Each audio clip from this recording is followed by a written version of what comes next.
Argentines are prophets of an apocalyptic future that we have already lived through, but that the rest of the West still has ahead of us. Because if you look at the Argentine history of the last 2 centuries, you will see a tragedy in 2 parts, rise and fall. A tragedy that is testimony to what can happen when the ideas of freedom are replaced by any kind of collectivist experiment. In the second half of the 19th century, the Argentine leadership set in stone the basic principles of liberalism, which are the defense of life, liberty and private property.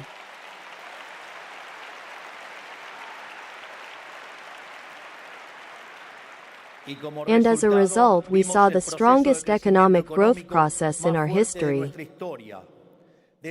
In fact, Argentina grew more than the equivalent Chinese rates at the time. In just 35 years we became a world power.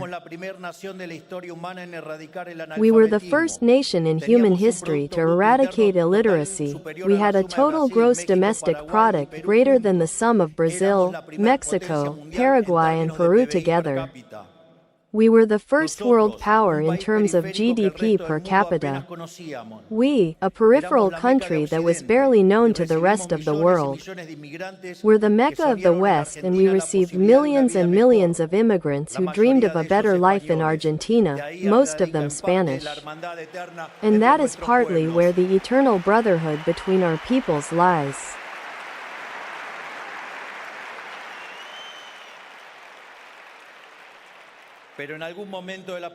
But at some point in the first half of the 19th century, the political leadership fell in love with the state, abandoned the ideas of freedom and replaced them with the doctrine of social justice, which directly attacks the freedom and property of the individual.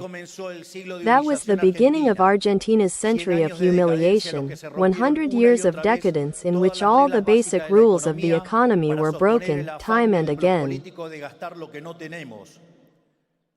To sustain the desire of politicians to spend what we do not have, under the delirious pretext that where there is a need, a right is born, Argentina lived permanently with a fiscal deficit, with permanent growth in public spending and a situation that had to be financed.